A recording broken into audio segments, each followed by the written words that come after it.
Assalamu alaikum, my dear students and all kinds of viewers, wherever you are. I hope and believe you are staying safe inside your own home, confined. And I also believe that you are actually passing a one kind of very hackneyed and very tiresome days living without doing any kind of works. But remember, it's universal pandemic going on, whole world, coronavirus. So we have to be a little bit more cautious and careful living inside the home. But in spite of all these things, we have to be very careful and cautious about our own studies as well. I mean that you have to spend some time doing your own studies. Don't avoid that. So from that perspective, I have chosen honors first year reading skill, part C, scansion. I would like to show you how to scan the poems, and it's relating to your part C, reading comprehension passage. There are 50 marks allotted for this. Each question will carry 10 marks, so 10 into 5, 50 marks. So from that point of view, it's very, very important for you. And not only that, actually, if you do not know how to scan the poem, you will not be able to know the syllables. You will have to have problems and difficulties in finding out the rhyme schemes of the poems, and totally you do not need to know how to recite the poem. So from all these things, from all these aspects and perspectives, you need to know how to scan a poem. Scansion is very important and necessary. So today I would like to show you how to scan the poem. So in order to scan a poem, first thing is that you have to divide each and every verse into simple meters. I mean simple divisions, which is applicable and acceptable and suitable for scansion. So let's start. And I have chosen Shall I Compare Thee to a Summer's Day, Sonnet 18 by William Shakespeare, born in 1564, died 1616, a very famous and popular playwright of the Elizabethan period, which is called the Golden Age of English Literature. And he has been an outstanding sonneteer, dramatist, and of course a versatile writer at his own times and even at the all times of English literature, all entire period of English literature. So let's get started. This is sonnet, Shall I Compare Thee to Summer's Day? And I'm going to start scanning the whole poem. So I want you to follow me very carefully, because scansion is a deliberate process of dividing the verses into smaller portions. So from that point of view, you need to have a very little bit more careful in dividing the verses into meters. So let's go to the first line. Shall I compare thee to a summer's day? Look, I have divided the first verse into 5 divisions. At each meter, 2 syllables have been chosen, which is very much acceptable for scansions. Normally, in all the poems, you will see scansions are basically made for the reason of doing it in a convenient way. So I have done it in a convenient way. So I'm going to repeat it. Shall I compare thee to a summer's day? So look, at each division, 2 syllables have been chosen. Remember, the syllables will have to be very, very pinpointedly accepted. So if in a word there are 2 syllables, you have to divide it carefully. So first word, shall, there is no division, so it's a monosyllabic word. When there is monosyllabic word, you will take 2 consecutive words, 2 consecutive syllables. But when there are many syllables in a word, that is trisyllabic or disyllabic or fourth or pentasyllabic, you have to divide it carefully. So I'm going to repeat it again for your own convenience. Shall I compare thee to a summer's day? First line finished. And I'm going to the second line. Second line is like this. Thou art more lovely and more temperate. Similar actually, because in the second line I have also divided the verse into 5 different meters, 5 different foot or meter, and it becomes one total scansion. So second line I'm going to repeat. Thou art more li and motem paret. So you can see the first line and second line, both 5 meters have been done, and it means that the whole poem will be conducted, or whole poem will be done in this way, because first 2 or 3 lines will tell you the whole story. So the third line will be the same, except some exceptions. If there are some exceptions, you have to take the different way. Third line, rough winds do shake the dar ling birds of May.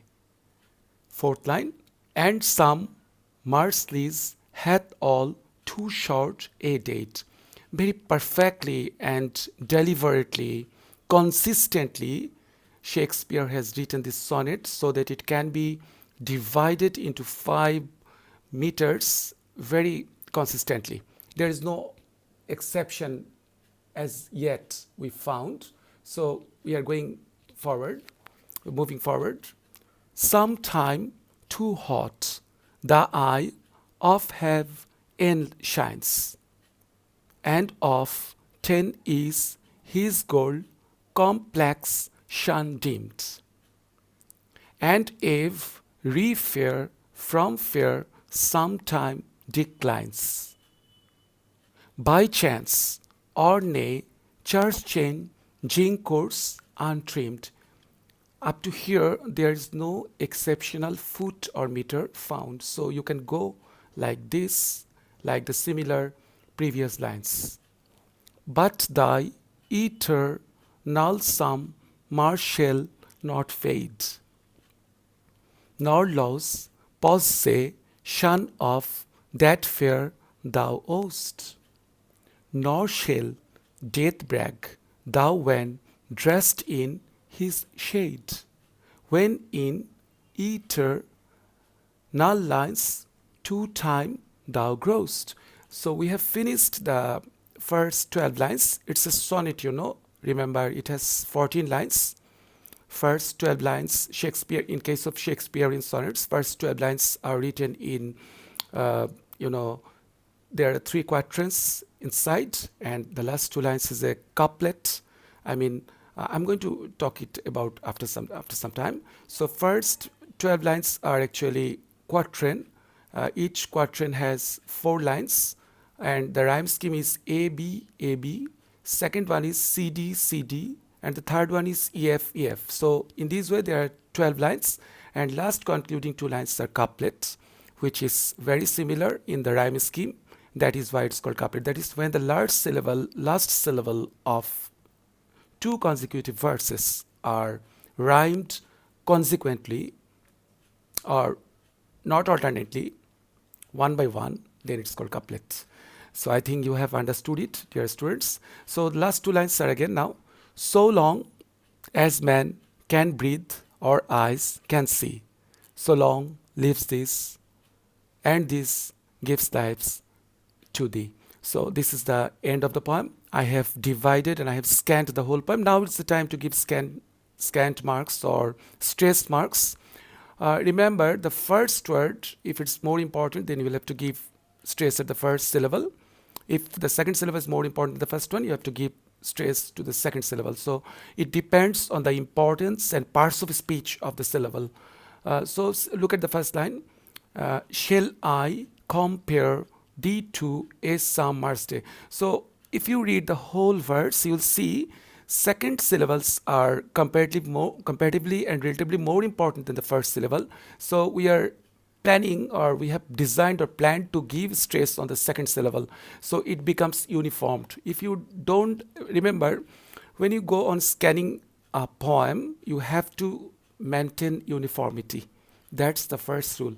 That is, if you start with iambic meter, it will go on iambic meters, except some few very exceptions. Otherwise, the total thing is same. If you want to go with trochaic, what is trochaic? Trochaic means first syllable will be given stress, second is unstressed.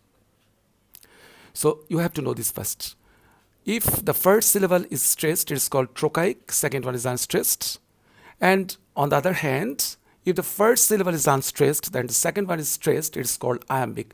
But for your more kind information, I want to let you know that, dear students, that most of the syllables, most of the verses are actually written in iambic meters, iambic pentameter, just at the way this sonnet has been completed and finished in iambic pentameter. Most of the poems are actually written in iambic. Very few poems, especially some of the romantic poems which are written in romantic period, are written in iambic tetrameter. So iambic pentameter is actually called the main force of the poem. It has given more force, more power, more rhythms, and more understanding. That's very important. Iambic pentameter. So this whole poem has been. What is the prosodic name of this poem? The prosodic name is iambic pentameter. Let's scan it once again very quickly. Shall I compare thee to a some mercy? Thou art more lovely and more temperate. I'm going to give you the stress pattern of the first two lines. Shall I? You will give stress to I. Compare, pair, thee to, a some, mercy, day. So every second syllable will be given stressed. Stress will be given at every second syllable. So it becomes uniformed, and uniformity has been maintained like this. Similarly, the second line, thou art more lovely and more temperate. So art will be given stress, love will be given stress, more will be given stress, and more temperate, and rate will be given stress. So you can see, once I have finished it, you'll see that I have given stress at the second syllable at each and every division. That is the uniformity. Okay, there might be some ununiformity or inconsistency might happen. So in that sense, you can use trochaic, or you can use trisyllabic meter like Cepheus, or you can use some other meter like dactylic. I will discuss it later. Today, this discussion is mainly based on iambic and trochaic, because that whole poem has been written in iambic pentameter. So this is the way. Every syllable, I'm going to read the last two lines as couplet. So long, long is stressed. As man is stressed. Can breathe is stressed or accented.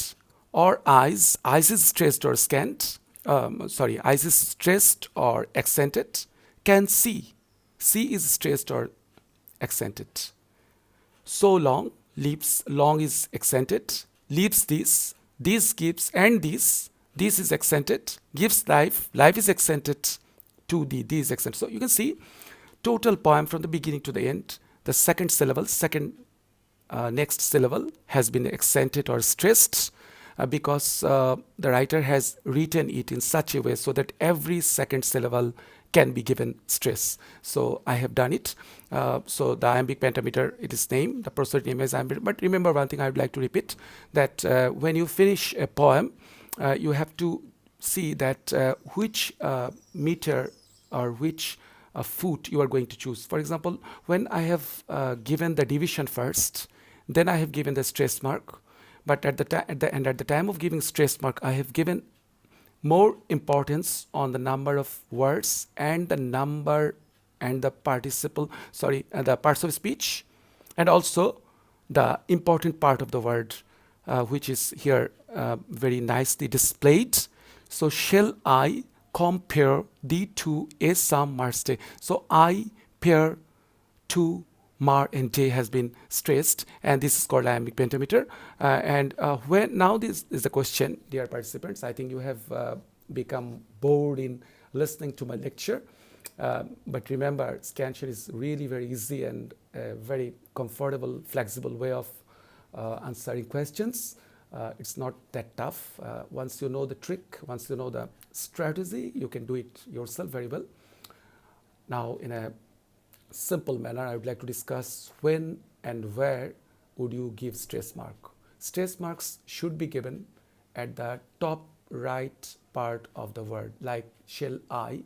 And remember, stress marks must be given between vowel and consonant in a syllable. So I'm going to give you one example. Shall I has no consonant, so stress mark can be given after I.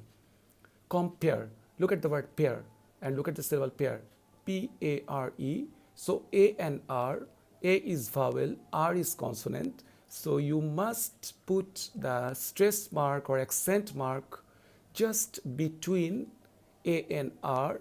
So it's called top between middle. Stress mark should be given top between middle. So A and R. Similarly, D2, look at the 2. Since we are going to give a stress on 2, where will we give stress? 2 has TO. There is no consonant after O. So you have to give stress after O, because stress, as I have already told you, mark should be given just between vowel and consonant. Vowel, stress and consonant. That must be borne in your mind very carefully. Otherwise, the total scansion will be jeopardized.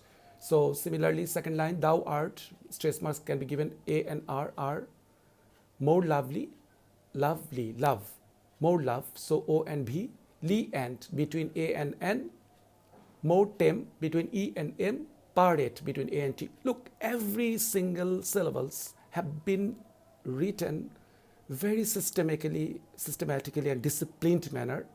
And since it's a sonnet, Shakespeare has tried to maintain the delicacy, rhythm, flavor, and essence of the poem.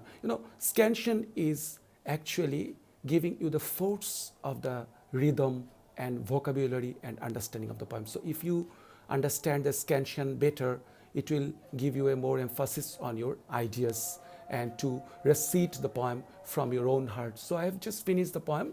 I think and believe you have followed me, and I also believe that if you go on practicing yourself alone at your own effort, you can do it better. And the more you practice, the more you will be able to get perfection. Let's now scan one more poem. This is a poem. I'm not going to explain anything. I'm just going to explain this poem. I'm going to read the poem, scan the poem from the beginning. This poem is written by John Donne, and the very famous Elizabethan poet. Good morrow. I wander by my troth, wert thou and I did till we loved, were we not went till then. It is also very nicely developed. So I wander by my troth, wert thou and I, 5 meters, so pentameter, and of course iambic, because one is why one, you must give stress to one. Did till we loved, were we not twin till then, but sucked on can tree play yours child dishly, or snore dead we in the safe and sleep Arsden. Look at that. I have just made a twist here because there are uneven number of syllables. There are 11 syllables. So in that case, one syllable, 1 meter will have to be 3 syllables. So rest of them are 8, one is 3. So what is that one? In the safe. First two are unaccented and the second one is accented. Iambic and anapistic. It's called anapistic because when you use iambic, anapistic is accepted for you, and when you use trochaic, dactylic is for you. So next line, or snore dead we in the safe and sleep Arsden. So the only exception is in the safe. So this is anapistic because first two syllables are unaccented, the last one is that is safe is accented. 'Twas so, but this all play jars fan CSP. If R.A. ni bew T.I. did see, which I desired and got, 'twas but a dream of thee. So I have just finished the first stanza of this poem. I hope and believe you will try the later part of the poem and do it yourself. So I'm going to conclude my virtual lecture session today here. I strongly believe that you have enjoyed and watched it very carefully, and do it yourself at home as much as you can. You have many poems, almost 20 poems that you text. Those textual poems can be practiced for your scansion. Once you scan the whole poem, you will be able to know the meaning, vocabularies, and rhyme scheme as well. So I strongly suggest and prescribe you to read the whole poem carefully first before going to scan. Then you can go to scan. But remember, scansion, don't scan the poem at the very first time. First read out the whole poem from the beginning to the end. Then start thinking what would be your choice. Would you go for iambic, or would you go for trochaic? Most of the poems are actually written in iambic, so you can choose iambic, but sometimes trochaic can also be chosen. So think about it, decide, then you can start scansion. So that's it from me. I hope you have enjoyed listening to my video. If you have any query or if you would like to know anything more, you are most welcome to knock me. My email is mazhar.hook@gmail.com. You can send your views and your queries without any kind of hesitation. So it's all from me. Thank you very much. See you again. Until then, goodbye.